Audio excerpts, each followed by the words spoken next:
probably I'm very excited for it. more like alternative, which is weird I think because those my two favorite songs of theirs. It was in the first set that they released. Not that they don't have other good stuff. It's just the two songs that I think happen to be their absolute best were two of their breakouts. See, what I wanna learn how to play by them is "In Hell I'd Be Good Company." as far as the YouTube channel goes, if you're not going to release a YouTube channel, at least like make a hashtag so you can have a like a search criterion, you know. Yeah, the thing is, like, it's not that I don't want to put it on my channel. It's just that one, nobody really watches my channel anymore. Two, the people that do are really close friends to me, and as much as I love them, I don't want the first feedback for the band to be friends, because I'm more afraid that they're going to tell me they like it because they're my friend. And all of us are pretty serious about what we're releasing. You mind my asking? The bouzouki, is that tuned or strung like a mandolin? Like, yeah, it's basically if a mandolin meets a guitar. So what's the tuning? I know it's is it tuned in fourths or fifths or any idea? Or I'm not gonna lie to you, I'm not really sure, because I'm learning it now, so I don't know a whole lot about it. No, it's fine. Yeah, it's interesting looking. But I'm also going to be learning the mandolin. So. Oh, cool. Yeah, one of my buddies is going to be playing guitar. The other one's going to be singing main vocals, and then all of us will be singing at some point. Like, I sing backup vocals because I'm not that great of a singer. Me either. You know, but like I said, the rap thing's not dead. It's not that I'm not doing it. It's just that it's more of when I have free time from not working on band stuff, then that's when I'm working on it.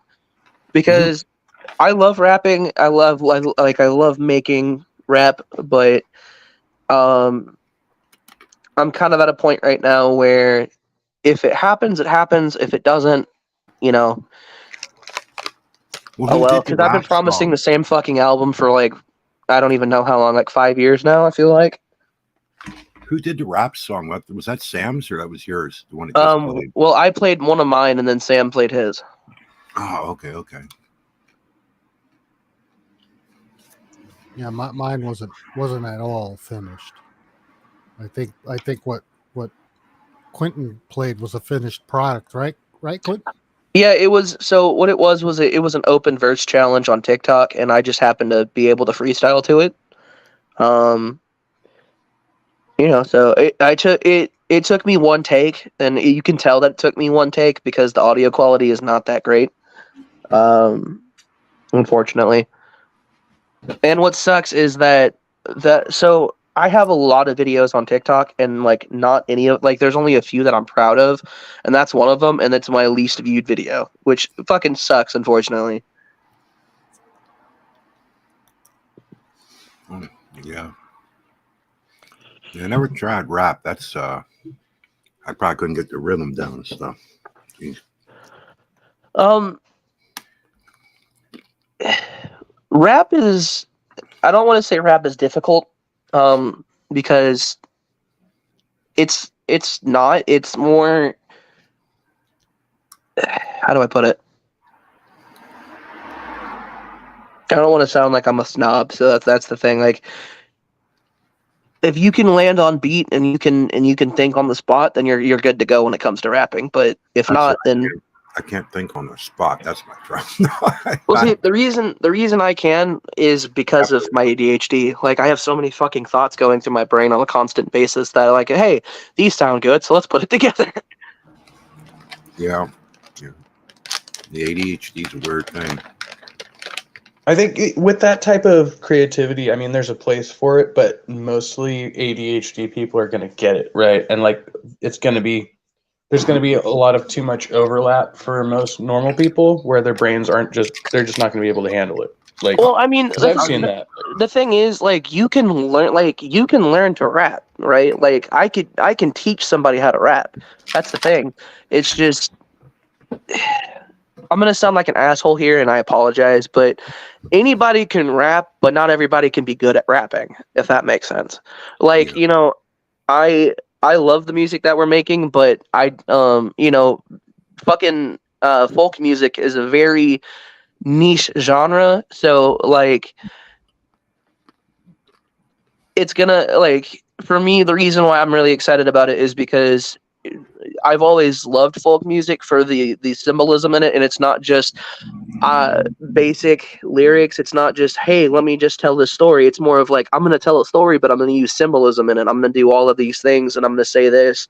And it brings you more of the story than just, some different genres of music. And we're not just folk music. Like I said, the one that I was talking about earlier, which is How Did I Get Here, is definitely more like it's more of like a country rock kind of thing, which I love the song. I love that where it's come, because I've never, like, my buddy told me that I have a really good ear for music, which I do. I do. I'm not trying to blow smoke up my own ass, but I started fucking around with the bouzouki for about 5 minutes, and I could start matching pitch with him.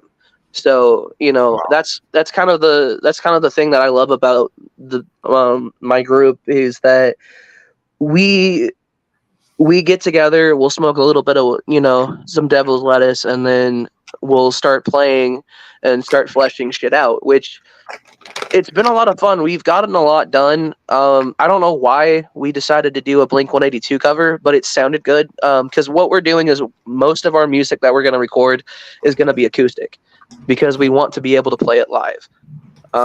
Does your project have a name? I'm just curious. Right now it's called Riverview. Gotcha, Riverview. Okay.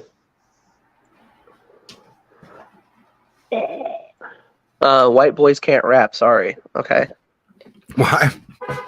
You have It's Um, cultural. It's cultural around. appropriation. We're not allowed. Yeah. Unless you're Eminem, he gets a pass. Well, I don't know. Not just Eminem. Well, I guess he's not really white, though. Kind of. I was gonna say the guy in Lincoln Park. But he was Chester. more the singing. But he was more the one that did like the singing and the yelling. So he wasn't the one that did the rapping. But wouldn't that be the same? Like, it would be exactly the same as saying, "Oh, black people can't do folk music," right? That's not allowed. Black people need to rap, and white people need to do folk music. Well, like that should be the standard, right? Well, people told Eminem the same thing, right? That's why it's a lyric in one of his songs. He said, "I'm the most controversial thing," or something about the most controversy since I am Elvis. the worst thing since Elvis Presley to do back music so successfully and use it to get myself wealthy. Yeah, What something about- like that. What Thank about you. like a white person like trying to play blues? I mean, here's my thing. I'm not saying that. I think that any person of any color can do any kind of music they want. Does that mean that they're going to be successful? No. So they might not be like good at playing blues licks necessarily, but they might be able to kind of play it, but not really well. Well, Elvis was considered to have done the same thing, right? That's why He wasn't compared blues player though. But No. I mean, like, But he was considered to have done the same thing, right? To take in music that was popular in another culture and became famous off of it. but if you could play like Jimi Hendrix or B.B. King or something like that, be a white boy, that'd be different. I just like, the thing is, I know that I can rap, and like rap is fun, don't get me wrong, but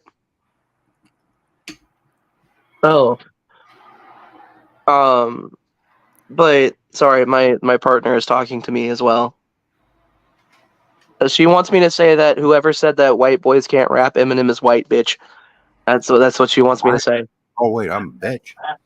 Holy cow! I didn't say he can't rap. Oh no, that wasn't me. I was just talking about like blues and jazz. And I'm not saying that part. Is ghetto white. Okay, I am live on YouTube. Fuck off. Anyway, I am not saying it. No.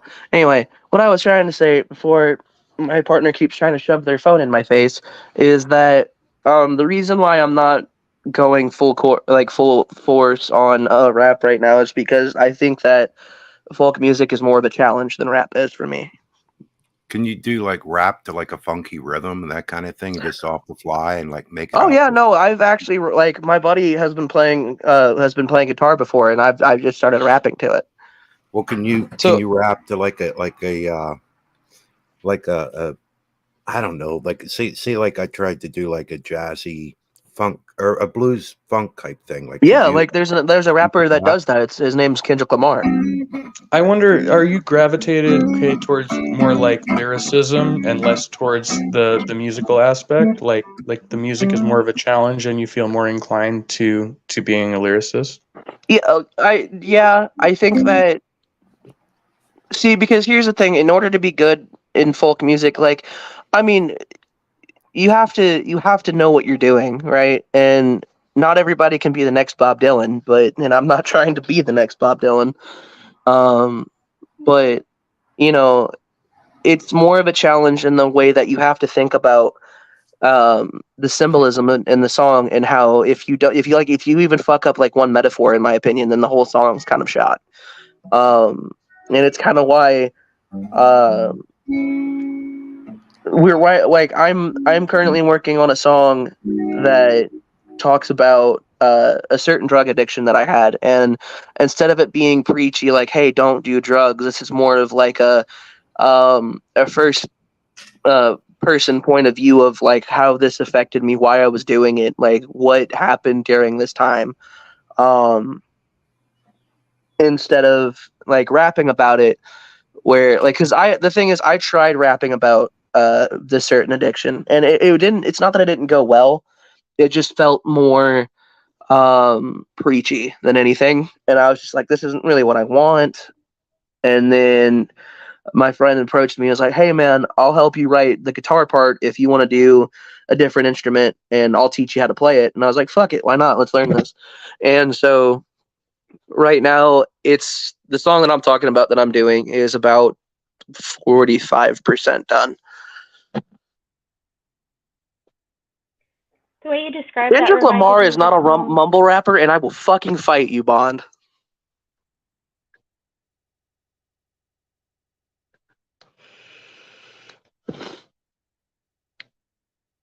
Eminem sucks Hit him ass. where He's it a sellout. hurts. You Look, what? I like Kendrick. He's one of my favorite new rappers. Like, I'm not into a lot of modern rap, but I would say Kendrick Lamar is on like the top of that list. the people that I Good listen ones. to, like the people that I listen, like rap wise, are like Kendrick Lamar, Eminem. I still listen to Eminem, J. Cole, people like that. Like that's who I listen to more about rap. Why is Hobson not on your list? Hobson is on my list, but I don't like a lot of his new shit. Like there was a certain album that Hobson put out that I just did not like. Which one? It was the one where he's wearing a snake around his neck. Like I love Raw. I love like that era of Hobson. Like the original, like when he first started making music, I love Hobson. I even listened to Mac Miller, if anybody knows who that is. Like I love Mac. I was very sad that when he passed away. I don't know. Hobson is. I'm getting into the like UK rappers. Like, have you listened to like the new I like certain UK rappers. Like I love drill rap. It's very interesting. I think that some of them aren't as good as others because like I can't stand mumble rap. Like I really fucking can't. And I that's why Bond made that joke, because I've talked about that before. I just can't. I know you were, you asshole. But I can't do, like there's a lot of little so and so's, like Little Pump, I can't listen to him. Little Uzi Vert, I can't stand him. The only Lil rapper that I listen to is like Lil Wayne, and even then I don't listen to a lot of his new stuff because his new stuff kind of sucks. I think I heard of Lil Wayne. You think you've heard of Lil Wayne? No, I know him, but like I don't recognize a lot of the names you just threw out there. I'm like, who the fuck are these people? Hey, Lil Q, Pump is the truth. Fuck you. Q, can you do some rapping? Like if I try to play something? Not right now. I'm not gonna lie. I'm not really in that mindset right now. Even something just like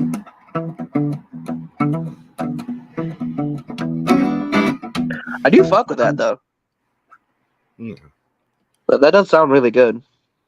don't know. It just I don't know what it is. Like funk something or something. No, see that's the thing, Bruce, is that like that's how we work on music. Is like I'm not gonna say the name of my friend, but the one that plays guitar, he'll just start randomly fucking playing chords that he's written, and then that's how Yeah. we like the song that I was the song How Did I Get Here was literally him writing some guitar progressions, and then all of a sudden we just started putting words to it. I'd like to hear that. It's a lot of fun, man. I've had a lot of fun with this, and I'm hoping it goes well. I'm hoping it's successful, but we've kind of understood that, like, even if it doesn't, we're not gonna be heartbroken, but we're putting a lot of effort into it. So we're not putting every egg in this basket, but we are putting a lot of effort into it. Yeah, Dead South stuff. Yeah, that's a big change, man. That should be different. That'd be pretty cool. I'm not dressed for rap, Nerdy Rodent said. Yeah, I'm not dressed for rap right now. Like, no, like, it's not just like like that song is in the style of Dead South, but not everything that we're doing is like, we have a song that we're working on called Midwest Blues, which is basically us talking about living in Indiana because Indiana fucking sucks. Anybody that lived in Indiana or has lived in Indiana will understand why I mean that. Because once again, we had the ability to legalize pot here, and they still shot it the fuck down. So, along with other things. You do any blues stuff like you like can you come off with like blues lyrics, like that kind of stuff, or? I haven't yet, but I love blues. So if it comes up, then if we start writing a blues song, I'll definitely let you know. Yeah, like what if you did like just something like? Oh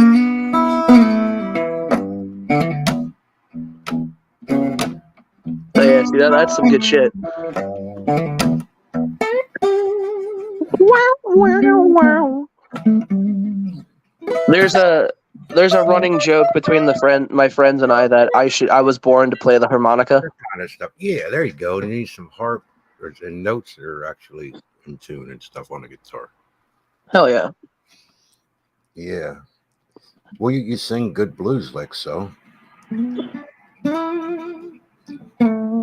Wow. Oh yeah, you're up in it. Yeah.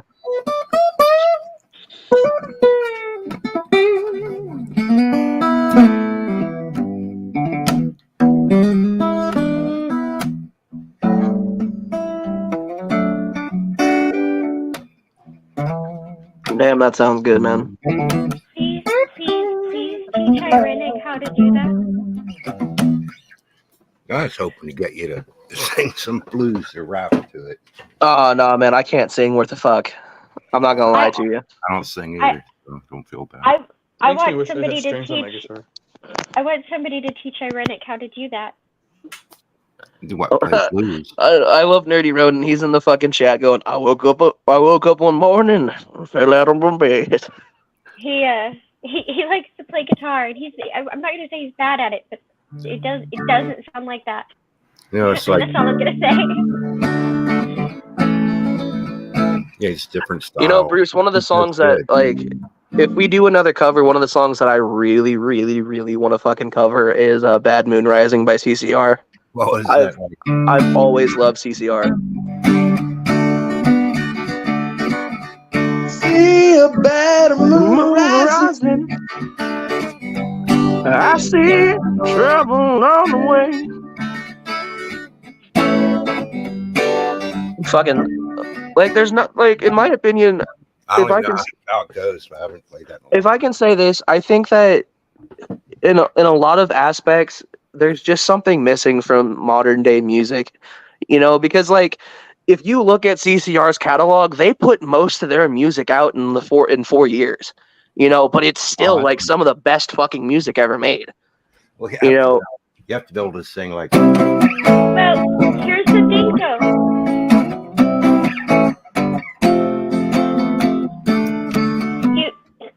You have to look at what the music industry's become. There actually used to be two I'll quite put this thing distinct. away. There actually used to be two quite distinct music and patterns as far as patterns in the music industry, as far as I can tell. And one was you would find people who had been performing for a long time and had a big repertoire, and then you would release these, right? Right. Or you would discover somebody who had something to release, and then you would have them disappear. They would disappear for years, 3-5 years, and then they would come back with another album, and they would drop that, and that was good, right? But both ways produced a lot of good music. One already had it there to release in bits, and the other group had a lot of time to go be creative. Right. The problem now is when we're in an industry where they want to find them before they're known, right? Because that gives the finder a bigger stake in the cut. Then they want to push them out there, even if they only have one album ready or half an album ready, and then they're on them. Okay, you need this much. You need this many new songs. We need to have a CD together by this time. So when you're forcing all this music together, sometimes you lose a lot of the more creative side of that. And see, that's why we all agreed that like everything that we're gonna do with this band is all gonna be us. Like we're not looking to get any kind of music label attention, because like we don't want to be signed to a label. Like the only thing that we talked about that a label would do for us is like getting awareness out for us and helping us put music out to a mass audience. But when it comes to recording, when it comes to mastering, when it comes to all of that, we don't want that from a label. We want to do that ourselves. Like we want to be very independent. Bruce has an unfair advantage because Bruce has a nice guitar, Bruce has a nice microphone, Bruce, so and like he's not using Fruity Loops, you know what I mean? So so it's like, yeah, it's very artistically good, but will it sell? Will it sell to the major labels? It's like, no, is that really what you want? Because that doesn't sound like that's what you want. But if you're trying to produce to a mass audience, you have to appeal to the major label. Otherwise, I disagree. I think that because there's a lot of musicians nowadays that have literally from the bottom to where now, like they did it by themselves. Like there's a lot of YouTube artists that have literally did their own thing and have become very successful. So I don't necessarily think that a record label is needed. I think that it might help certain people. But the other thing is, if you look at a lot of people who have gone through that process with record labels, they'll even tell you that a lot of their artistic processes have been hindered or even stopped because a record label doesn't like one song, or they don't want to put it out because they think it's this or that. And I don't want that. I don't want my creative process hindered by somebody that doesn't know what we're going for.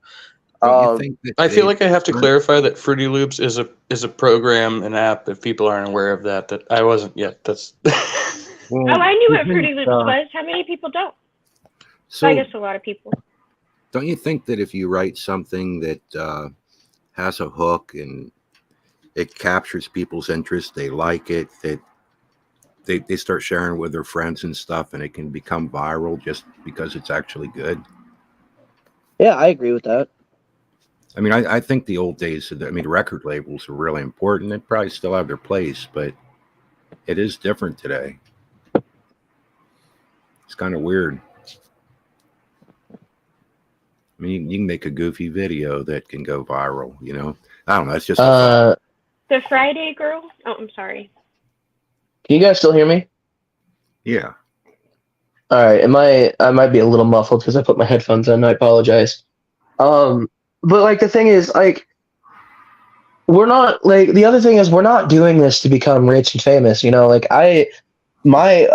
I'm not gonna lie to you, the rich part sounds awesome, but like fame sounds terrifying to me because like as much as it doesn't seem like because I'm on a YouTube stream right now, I'm not a very social person.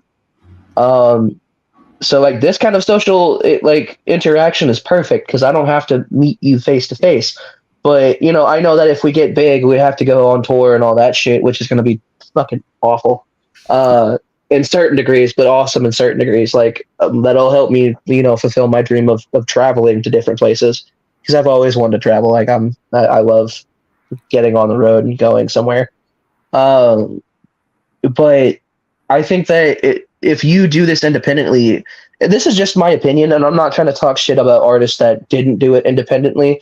I feel like if you become more successful independent, then you have, uh, I don't know. I just it feels like there's more of a payoff if you do it independently versus going through a record label. Hey, I'm going to take off. Good luck with that, Q. That's pretty Appreciate cool. that. Pretty cool stuff. Thank you. Thanks for. I just want to like Bruce. You have a lot of talent, so I want to just give you props for that because you just bro. That guitar was sexy as fuck, man. I'm moist over here. Yeah, I used to play in bands and stuff years ago. I don't play as much anymore, but it's fun though. It's definitely fun. Yeah. Moister than an oyster right now. All right. Take care, guys. You too, buddy. Did 420 pass out? Hopefully, yeah. 420 was supposed to go to sleep. I don't know, hours ago or something. There but he we're not on There he Aussie time, is. so we don't know. No, he's still awake. He's still kicking. He's still kicking. Well, I can't do this. I have to leave. so My long. video's crappy. I'm Later leaving. days, Gio. Good Have a night. good one, Gio. Love you, man. No, sorry, I kind of took the show over for a little bit. I apologize. I didn't mean to make it all about me. No, I love the. the musical combo. That drew me back in. I was like, oh Yeah, I don't get to have this. I don't get to have these conversations much, honestly. Or if I do, William's back. I wanted to ask Kevy K. You were supposed to tell me your alien story. Oh gosh. Okay. This one. So I don't know if it's aliens or government now. It's super confusing. But me and my bestie, who's passed away now, so he can't share his experience.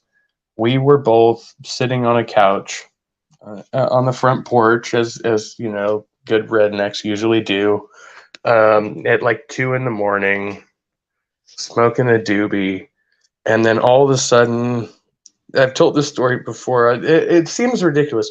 So we looked up at the sky. The sky turned total black, and then everything around us was white.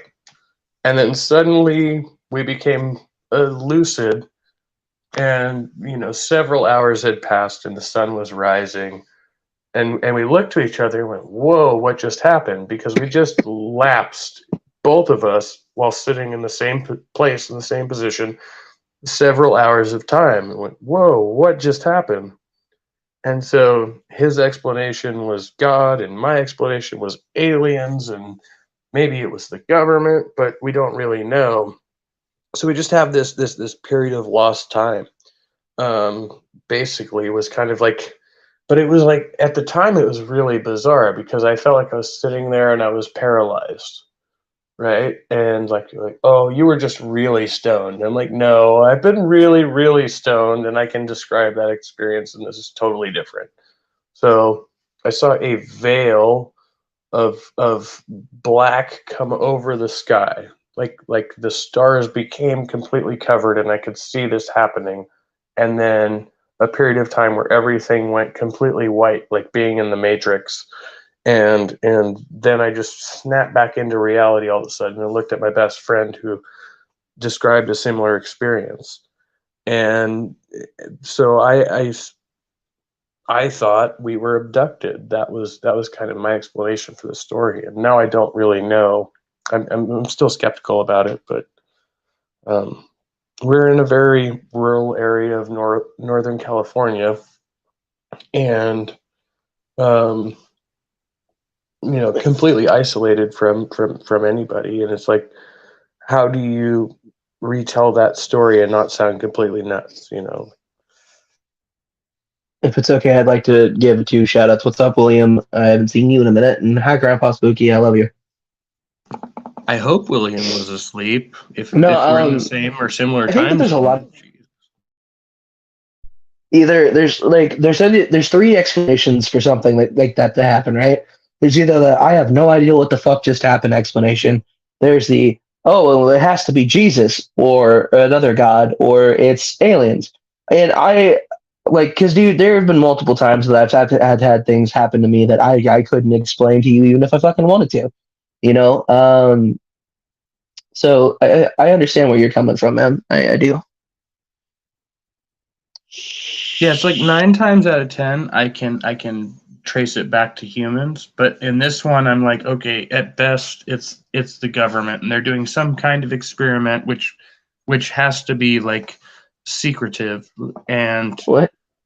that yeah, well, yeah, because we have a military installation up there, so maybe they did something pertaining to that, right? But I'm like. But for my personal experience, I'm like, how would this relate to me? Why would I lose several hours in my time span over this experiment? That doesn't make sense. Right. I love Nerdy Rodent. Why can't it be alien? Jesus. So I Jesus always wasn't felt alien. like what it looked like to me was like a craft or a veil of some kind going over the sky. And people describe this a lot when they're talking about ETs. They're like, oh, well, all of a sudden everything becomes kind of blurred. Everything becomes hazy. It's like a cloaking device. And that kind of seems rational to me. Like if they were to pass over, they would cloak themselves so we cannot detect them. Okay, See, that's cool. my thing is I don't disbelieve it. Like I don't think that aliens don't exist, right? I think that it's possible. But what I think is if they are out there, they're not coming to Earth, bro. They're not. If they are out there, they already know what we're about, and they know that we're gonna fucking fight the minute that they come down here. I see honestly, differently. I think they're like we are so simple. Like they can trick us without having to try. They're like these people have nuclear devices. That means nothing to us. We can totally destroy. Like there's no reason that aliens of this extraterrestrials of this capacity would fear our capabilities. Well, hold on. They would be like, these people are ridiculous. I have a question regarding extraterrestrial life. Now, I'm not saying that it's not possible to have extraterrestrial life out there that is far more advanced than us, or that it's not plausible. I am asking, though, in all seriousness, why do we assume that they would be? Why do we assume that they wouldn't be, 2,000 years behind us, and that's why they're not here? Why don't we ever say, okay, well, because here's the thing: if they're able to travel to us, then we do know for a fact that they're more technologically advanced. Right. Well, right. Because we can't even. I'm saying for those who write all of that off as like natural, a combination of natural phenomenon and military this and military that. For those who don't believe in UFOs, right? And they argue that aliens have not showed themselves, and if they were there, they would have showed themselves, and therefore they don't exist, right? Why would the answer to that not be they're just not as advanced as us? I'm not talking about like spaceships and stuff. They say like, well, why don't they answer in radio waves? Why don't they this? Why don't they that? Like, and maybe there are some that are more advanced than us and some that are less advanced than us. But why do we always, 100% of the time operate based on the assumption that they are more advanced than us? Yeah, so I think in the terms that they're coming to visit us, we would have to operate under that assumption because we cannot reciprocate that. So we'd have to assume that they know more than we do if they can take that action because we cannot. Otherwise, there's like some primitive beings that happened upon us, and so then that claim's kind of right. But I'm gonna go way left field. And I'm gonna say, what if they didn't come to visit us? What if an accident happened, and what we see is because they don't know how to get back? What if this is just technology that existed prior? Would you still call them more advanced than us? if they were here now and not visiting. I would say the technology is more advanced. I don't know as a Like, civilization they would be more advanced. That's not necessarily Okay, the that's case. fair. I'll give you that one. I can agree to that. And to clarify, Kev, I wasn't your Kev. Yes, apologize.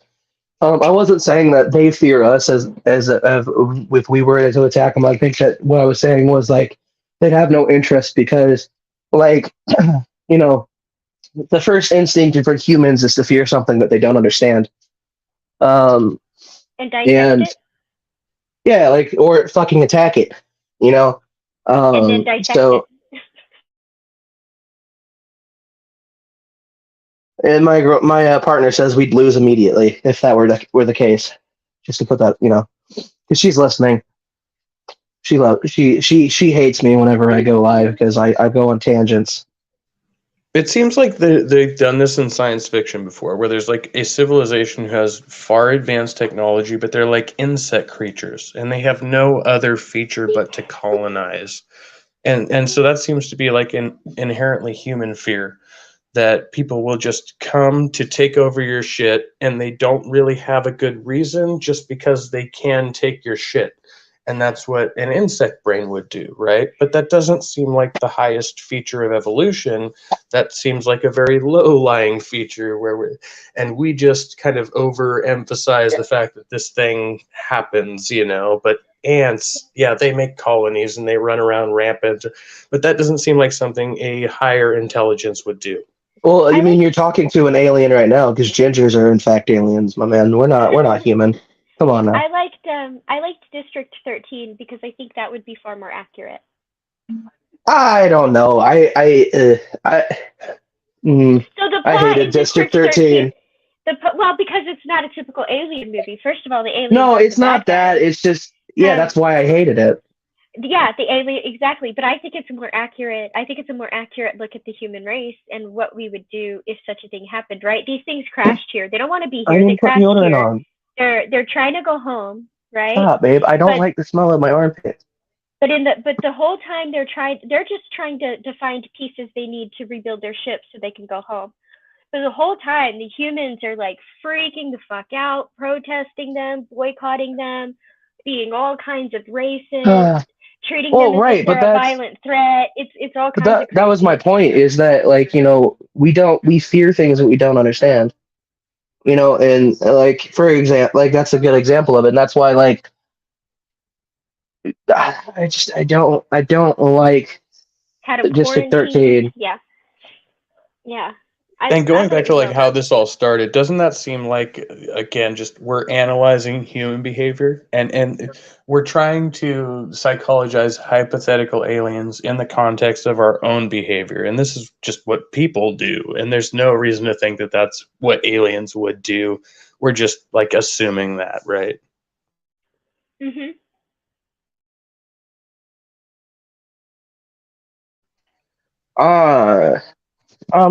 Dude, I'm sorry. Now I have the song fucking My Last Breath by Creed going through my head, so I kind of, you know, lost track of the conversation. I'm sorry. Oh, it's anthropomorphizing, yeah. We're anthropomorphizing another thing, which, you know, we don't even, like, we anthropomorphize things we know about, like animals and insects all the time, but if we're to take a hypothetical thing like extraterrestrials and do the same thing, then you have this whole other God complex going on. Well, what if they did this? What if they did that? And they acted like certain humans? Okay, well, cool beans on that. But why would something of a higher degree of intelligence and capability do that, right? Like, because we consider, right, if we're the neutral ground here, why would we think that something higher than ourselves would want to dominate us? Because that's what we do. Humans want to dominate other humans. They want to dominate animals, right? But the more advanced you become, you find that domination is almost never the answer to the problem you're trying to solve. Unless you're in bed. Oh yeah, well that's healthy as long as it's consensual. Yeah, we're gonna consensually dominate the aliens, you know. Oh, sorry.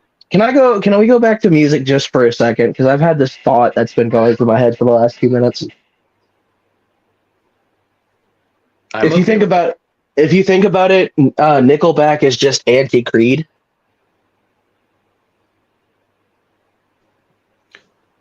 I no.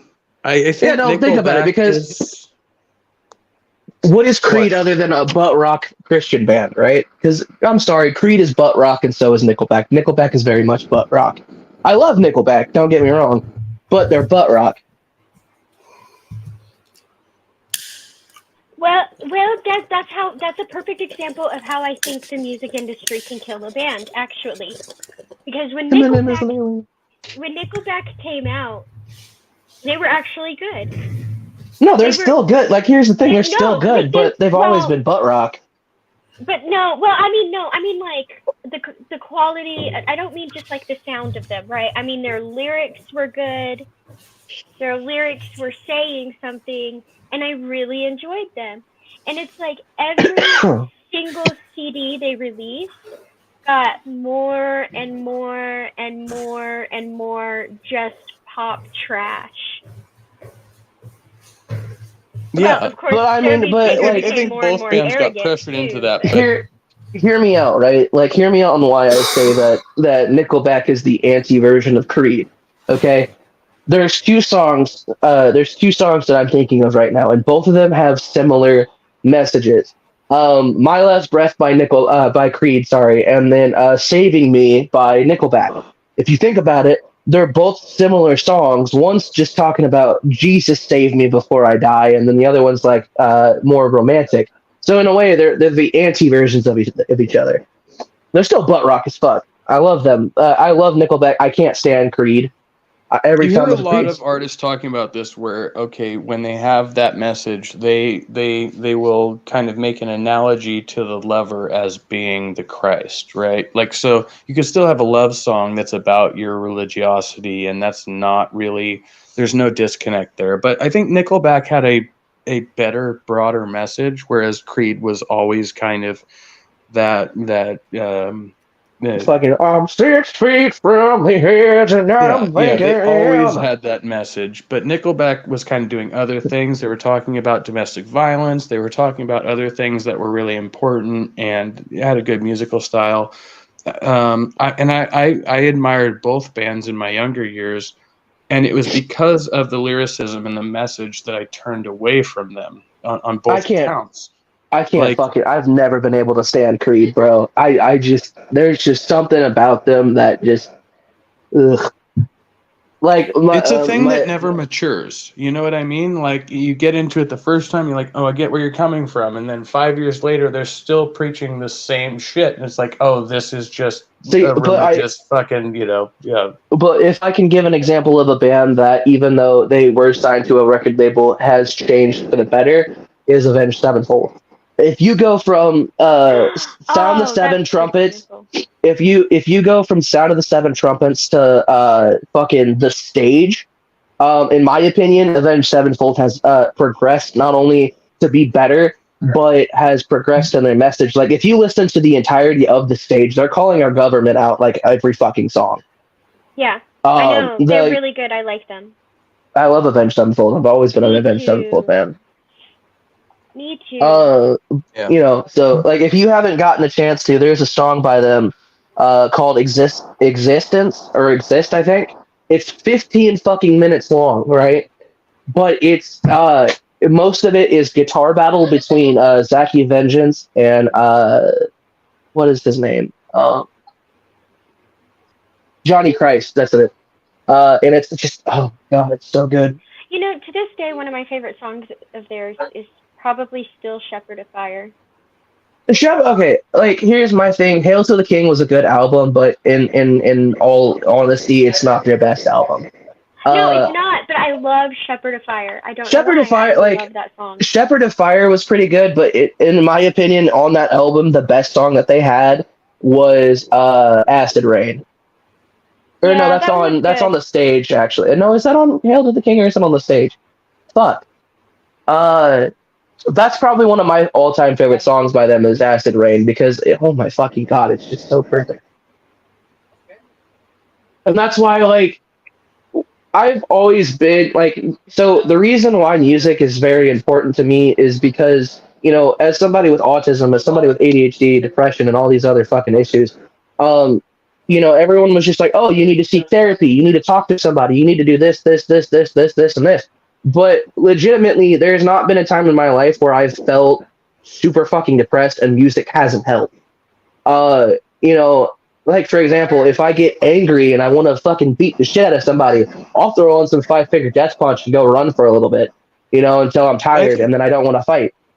on the other end of that, like music can definitely make things worse. Like if I'm Oh, dwelling sure. in a problem, I can listen to a depressing song over and over and just keep crying for fucking hours, literally. So I mean, That like you doesn't have to break that for yourself. All right, I that think doesn't happen to me. Sandals That said I never. haven't listened. Sandal said I haven't listened to Avenged Sevenfold that much, but I like their Necrophilia song. And that song is called "A Little Piece of Heaven," and that song was solely written to prove that they could get away with some really fucked up shit. And it's a funny song. I mean, it doesn't matter what kind of music I'm listening to. Somebody else can be like, "That's really depressing," and like, I don't Well, find it depressing. Not even when I'm sad. The closest right, thing I can come to, like, it's always been a positive thing. The closest thing I can come to is when I'm grieving, right? Like, I lost my dad about 5 years ago, and right, there are certain songs on that I'm just now reintroducing to my playlist.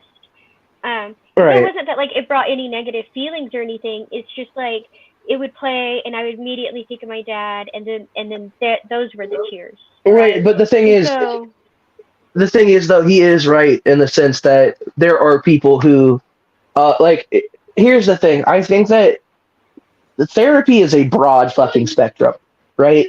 It's a huge thing that it's either like not every form of therapy is going to work for every human being, right? Like for example, I have gone through therapists, like I've talked to people, and like a lot of the time it just wasn't for me. Not that I've gone through like every single therapist known to man. I'm sure that if I found one that, you know, clicked with me, it might work. But you know, me saying that my music for therapy for me may not work for, you know, somebody else. The reason why it's worked for me is because, like, I don't know, does anybody know the band, the group Bon Iver by any chance? Yeah, that's a mystery to me. no, my Um, brother probably would, but I do not. there's a song, if you guys ever get a chance to, I highly recommend looking up a song called Skinny Love. It's a fucking amazing song. Um, like, that's the homework for everybody listening to the stream and being a part of the stream. I want you to go, if you have not heard that song before, I want you to go and listen to the song Skinny Love by Bon Iver. It's very good. It's a very poetic song because haha.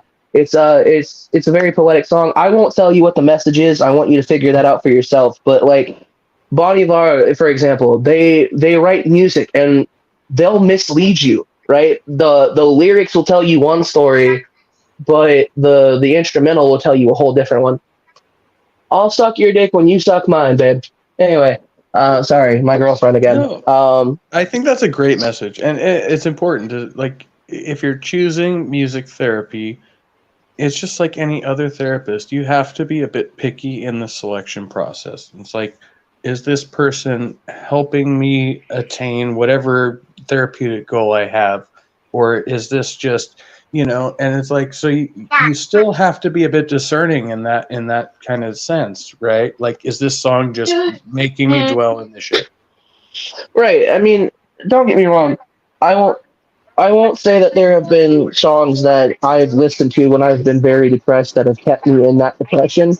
But like, here's why I do that. Right? There's a couple of songs that remind me of certain past things that have happened in my life, and instead of being like, "Oh, my fucking life sucks," I'll listen to it and like it'll hit this one point um where the lyrics kind of match up to what happened into the that situation. For example, I was listening to a song called Holocene by Bon Iver, right? And it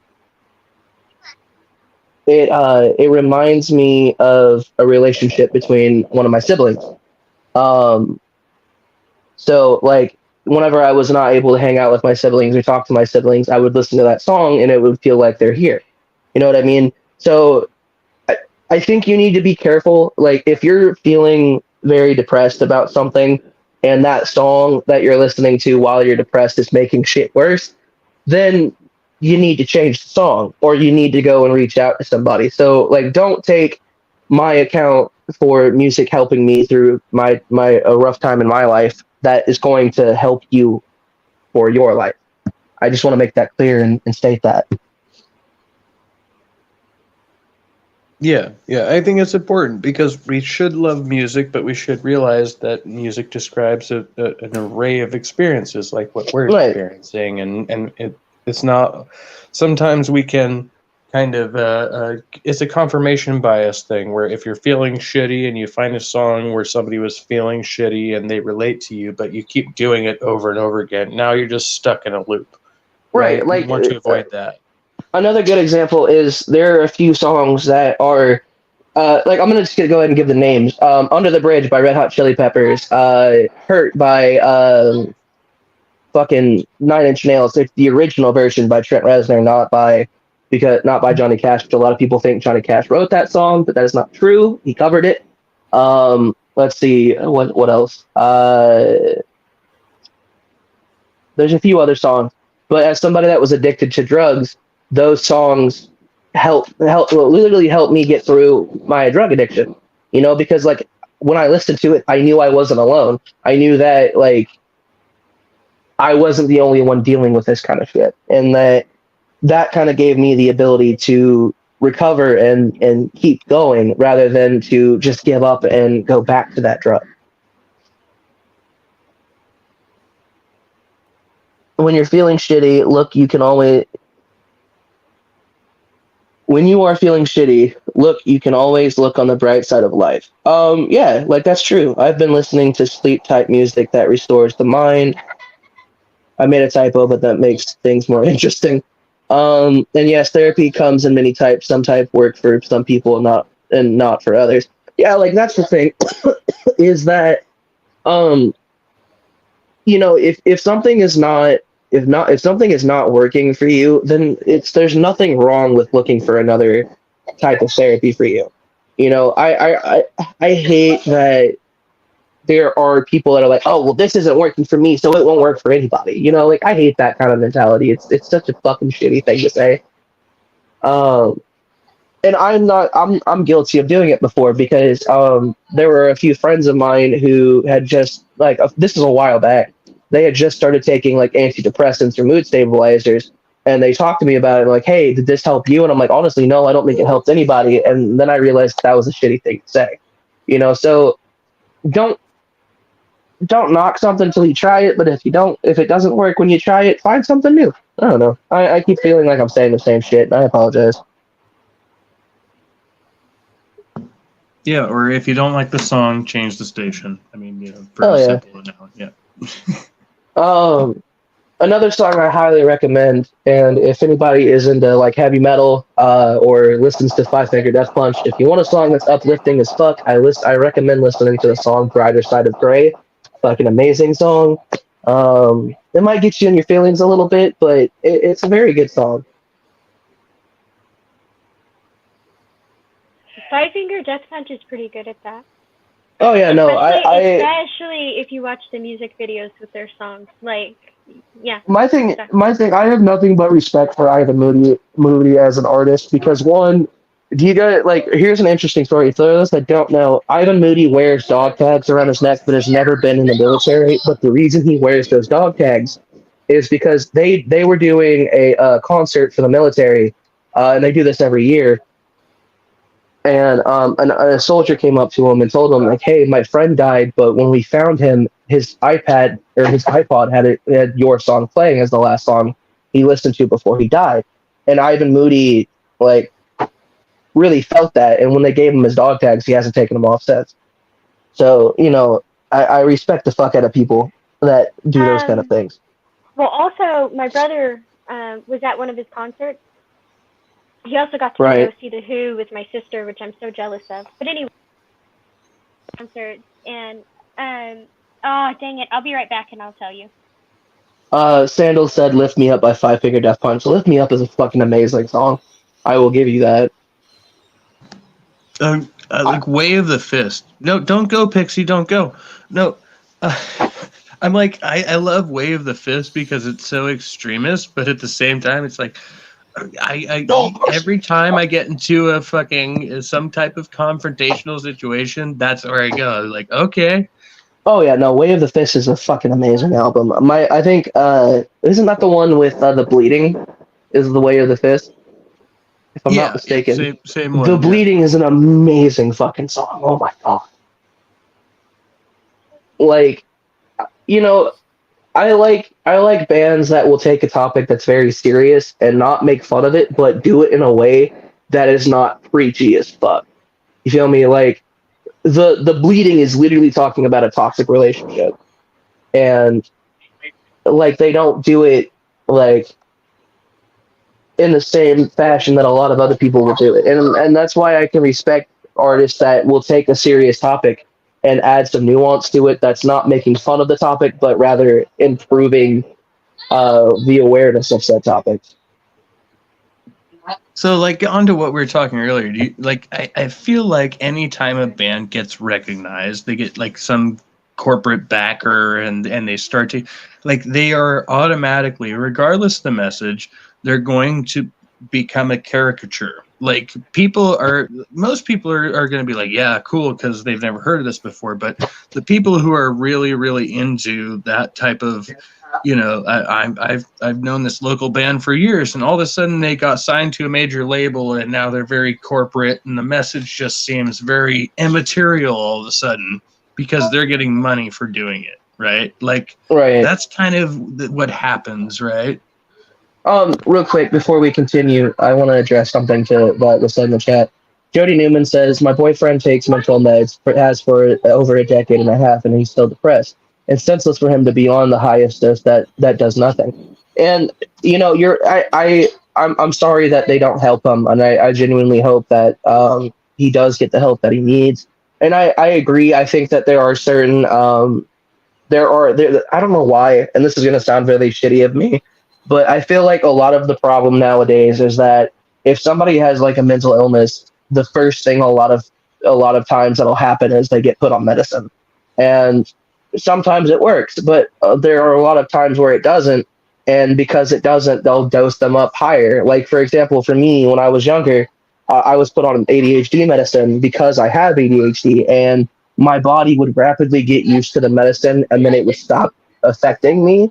And then the first instinct for my doctor was to either dose me up higher or switch me on medicines. And after I got switched to a medicine called Vyvanse, and I was on the highest dosage for a child to take, and it wasn't working, my parents basically just said, "Fuck it, we're not doing this anymore." And that was one of the only times that like I really agree to being taken off of medicine, when you're at a high ass dose and it doesn't affect you in any positive way. Yeah, that's such a nuanced complication. But I think the most of the rational people who are in clinicians, I would say, whether they're psychologists or medical doctors or whatever, are going to try to get the lowest dose possible. And if they're trying to dose you up, you should definitely be skeptical, because all of us want to reach a baseline, right? It's where it seems like people are just trying to dope you up so you're no longer a problem for society. But no, that's not the way to do this. Like, we all just want to reach a baseline where we can function. Like, that should be the goal. It's not like, oh, well, you have all these problems, so let me just give you Thorazine and fucking make you, a fucking vegetable over here. And no, if that's sir, what I like, if that's how what I said came off, I apologize. I don't mean it to. I'm not. No, not you. I'm speaking. No, I know. I was just saying. Yeah, no. I was just apologizing in case what I said came off in a very wrong light, because I don't want it to. And like I haven't had ADHD medicine in I think about See, I'm 25 now. I believe I was taken off of it at 13, so about 12 years. I haven't taken any ADHD medicine in 12 years, and I still have complications with ADHD. Like, it's not like I've learned to somewhat control it in certain things that I do. Like, for example, when I'm working on music, I'm all about working on music. And so I put my mind into what I call hyperdrive, right? It's just something I call it because it's what I do is I'll hyper focus, which is a very weird thing for people that do have ADHD. You know exactly what I'm talking about. So I've trained my brain, and not perfectly, because I can't claim that it's perfect, but I've trained my brain to find those instances or find something that will draw me into hyper focusing on a task, and it's helped. You know, but that being said, anybody with ADHD that the medicine genuinely helps, I'm very much happy for them. You know, and if it helps you, it helps you. If it doesn't, then talk to your doctor. I think a lot of the problem too is, and we're getting closer to a solution with this in the U.S., but it was the mentality of many doctors for many years that, no, we don't care what you feel. We just want to make sure that your teachers, your parents, the authority figures, they're not concerned about you, right? Like whatever you have to Right. do. And it's not ever about what you feel, right? And when you focus on what the person is experiencing, all of a sudden you can like isolate this singular phenomena and be like, oh, we can just address that, and then all the other behaviors get better. But if you don't do that, then you're like, essentially, again, you're just trying to dope this person down so they don't make other people uncomfortable, and that's the wrong way to approach any Right. type of therapy, Like, right? and the thing is, the other thing that I can say, and this is just from a personal experience, and a lot of the time, in my opinion, when it comes to schools teaching kids with ADHD or autism, especially, the cookie cutter fucking shit doesn't work. Like, I'm not saying that for the people that learn the way the cookie cutting teaching works, then that works for you. But like, I do have autism and I do have ADHD, so school for me was a fucking huge challenge. Because I didn't learn the way that everyone else did, and then when I started failing in certain, like, before I actually purposely started failing, like I was failing certain classes because I didn't understand what the fuck was going on. And at one point, one of my teachers was like, dude, you're a smart kid. What the fuck? Why aren't you, why are you not trying? And I'm like, because I don't understand what the fuck's going on. And I feel like when like, especially when teachers take the time and they're like, hey, so, you're not getting this. Can I do anything to help? That's when like, that's for me, that's when you win. Like, that's how people get a win, is when people start actually giving a fuck about the person that they're supposed to be teaching, or you know noticing that not everybody is going to grab something the way that other people do. Like, um we're in a community where a lot of the conversations are about like Christianity or politics or theology or or things like that, and I half the time have no fucking clue what's being talked about. And somebody that I don't know if they're still around anymore, by the name of Nim, and not Nim from Praise's channel, but a friend of mine, named Nim. He was teaching me or not psychology. What was it? Fucking philosophy. And he was teaching me how to understand it, and then I started picking up a little bit. Unfortunately, I kind of fell off of it because it got boring to me. But I don't know. I feel like everybody has their own way of doing things, and when you find that way to cope or to learn or to deal with other things, that's when you start becoming a better person. And that's just my opinion. And That seems to be like the basic message of philosophy when you look at it holistically, is that everybody has a particular philosophy, and every participant seems to think, oh, well, I've found this particular field of philosophy and this should work for you. But really, it's like, you just need to find whatever, it doesn't matter what branch, whatever branch of philosophy works for you, and stick to that thing. right. And then you can like study and discover other things too, but what works for you holistically, and then like start from there. That's your building block. Like, and that's Right. really all philosophy is about. Like, I guess my personal philosophy, and I haven't really delved into it, is that basically here's how I see life, right? I don't care what you do. I don't care what you like. Like that sounds shitty, but like as long as everybody in this experience is consenting to it, no one's getting hurt, nobody's rights are being violated, and everybody is of the same understanding, then that's cool. Like, for example, I've said this before. If you want to be Christian and you're not using that platform to be an asshole, then be Christian. You know, like if believing in God makes you a better person and helps you get through your day if you're struggling through something, then by all means, fucking believe in it. Just don't use it to be an asshole or use it as an excuse to tell somebody that, oh, you can't be this way because my God doesn't agree with it. You know, or like if you're atheist, you know, as long as you're not being an asshole about it, then be atheist. Like that's how I see it. Because at the end of the day, everybody's just trying to get through their lives. You know, everybody's trying to find something that makes them happy or to help cope with a shitty situation or you know what, just get through the fucking day. You know, and that's how I see it. I think life is very much a mixed bag of shit. You know, like my favorite quote from a movie is from Deadpool. Life is just a series of train wrecks with brief moments of happiness.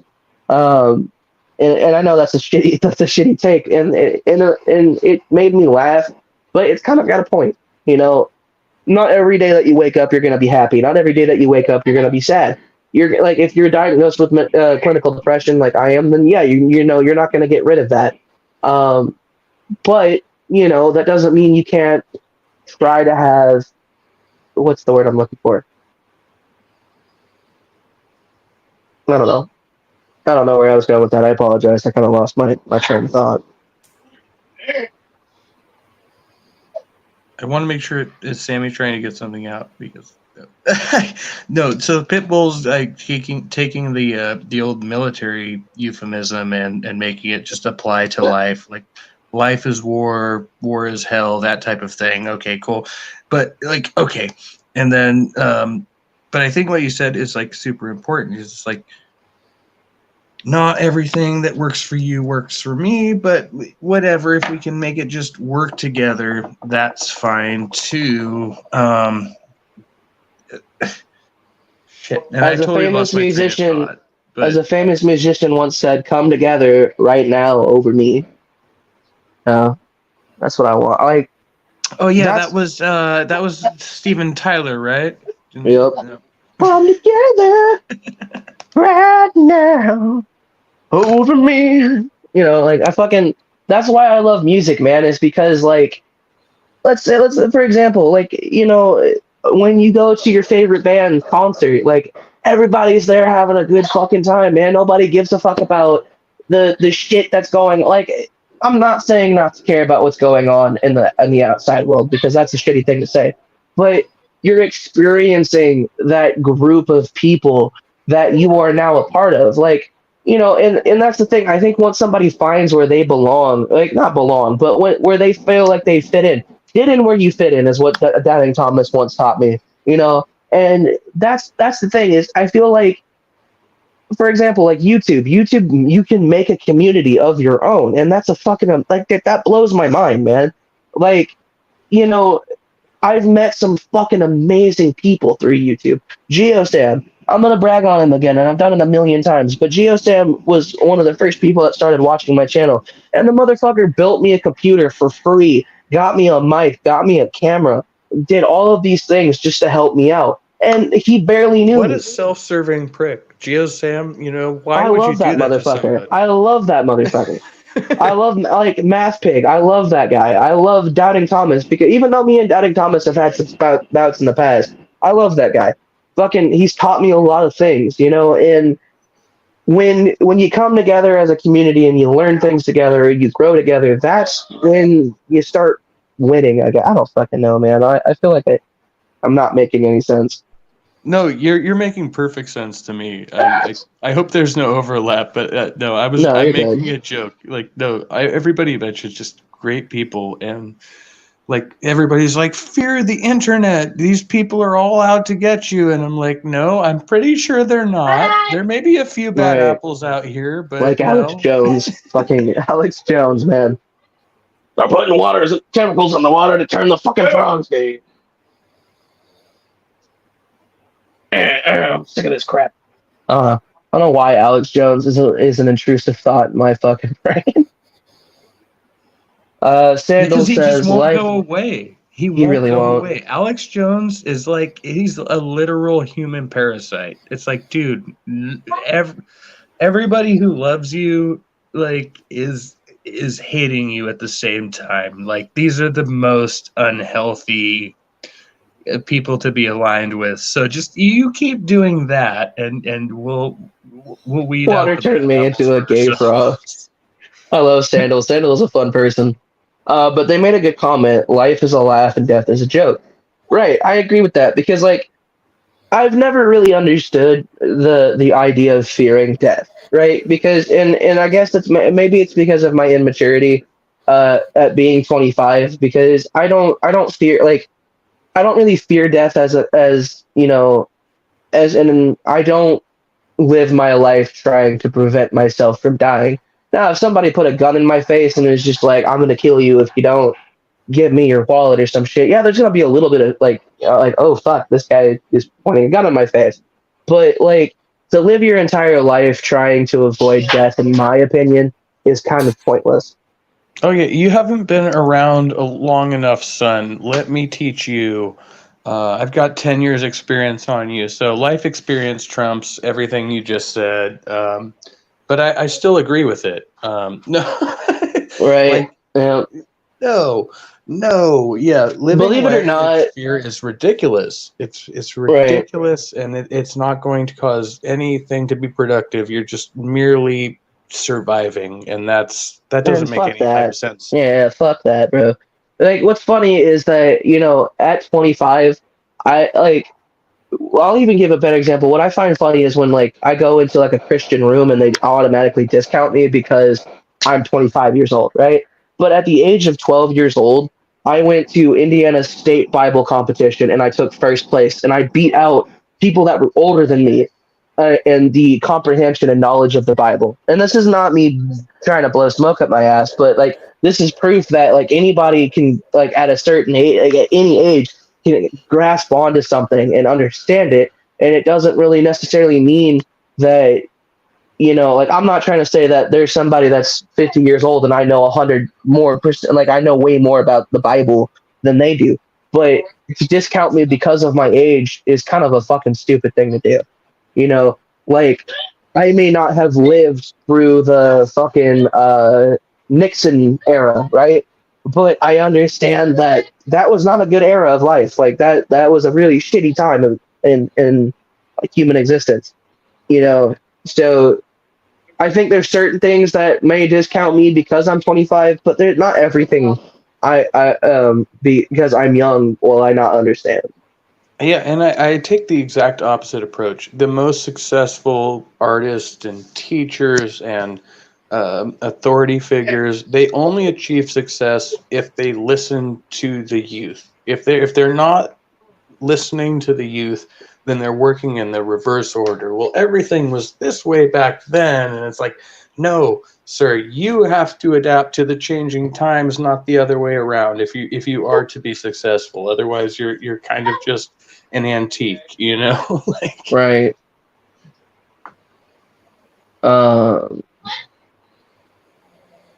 I love the people in the chat right now. They're interesting fellas. I can't see side chat because I'm on mobile, but I have.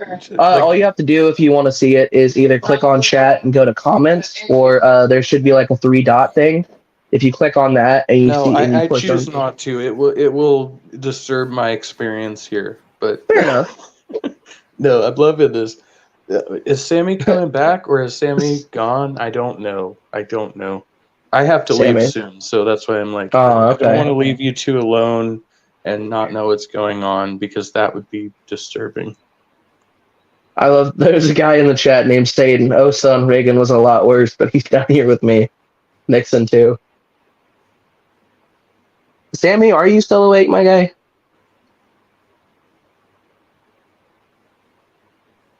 That seems like a Uh-oh. maybe not. I don't. Yeah.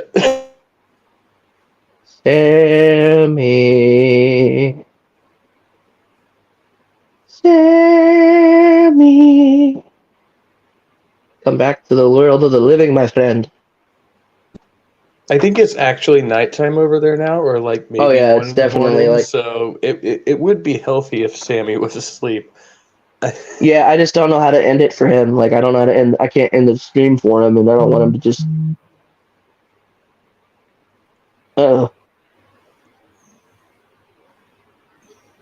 Anyway, no, this was a fun conversation. Okay, do we know each other by different names, or like I'm? Oh, you can call me. It's Q, by the way. It's Q. What? It's Q? Q, not. Yeah, I know Oh, that. I'm It's, pronouncing it Mexicanly. yeah, it's in Spanish. It's K, but it's Q. It's short for Quentin. And you might have. I used to go by Ginger Nation. I used to go by Quentin Phipps. I don't know. So you might have Okay, ran into yes, me. that's where I recognize you from. Okay, yes. That sounds terrifying. How do I recognize you? Oh, you went by Ginger Nation? Ah, fuck. Oh, No, bitch. I'm just like I know this voice. I just can't place it to the. So now I've got that. Yeah. I mean, there are people that have shown up and are like, oh shit, you were on Steve McRae's channel at one point. I'm like, yeah, I was. Yeah, fucking regret that. But I try to go where I fit in. Sometimes it's my own channel, sometimes it's not, and I'm just a goblin that pokes its head out every once in a while.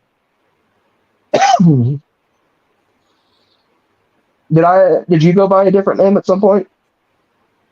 Well, I mean, I try to be transparent, but yeah, I'm Kevin Chaos, Trusty Ape, Stupid Monkey, and I Oh, don't okay. care what people call me. So yeah, it's just everywhere. Okay, yeah, Kevin. I know you.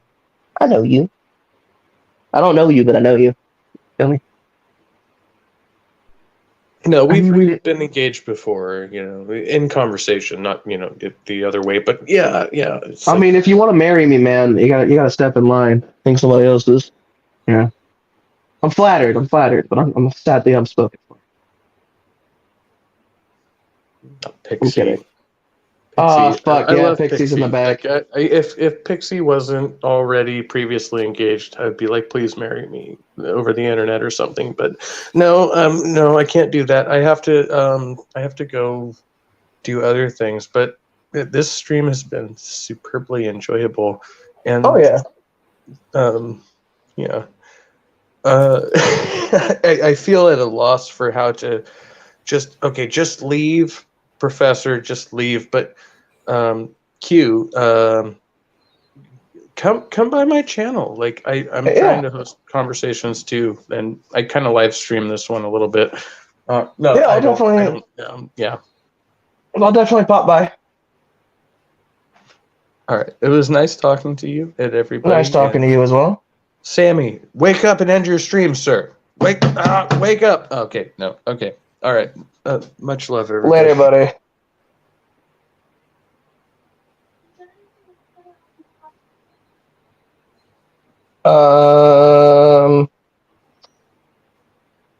Sammy. Sammy.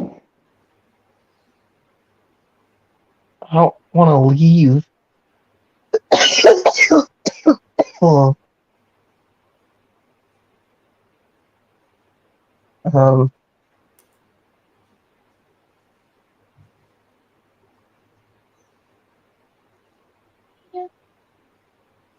Sammy.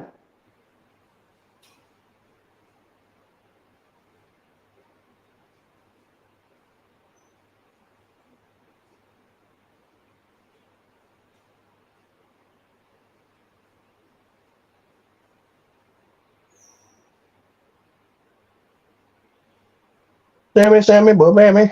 Sammy.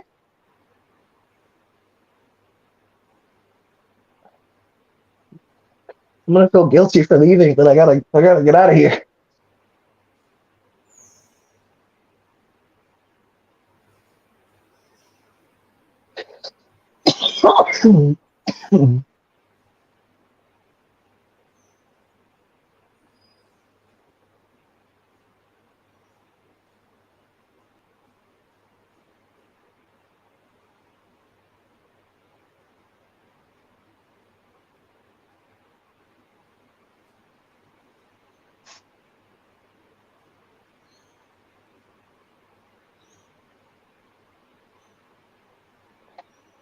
Um.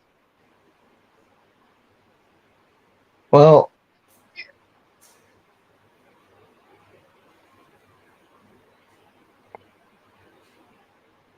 I don't know what to do here. Really don't. But I'm gonna get going, everybody. I hope you guys have a good rest of your day. Sammy, I hope you wake up so you can end this thing. Much love, everybody. Later.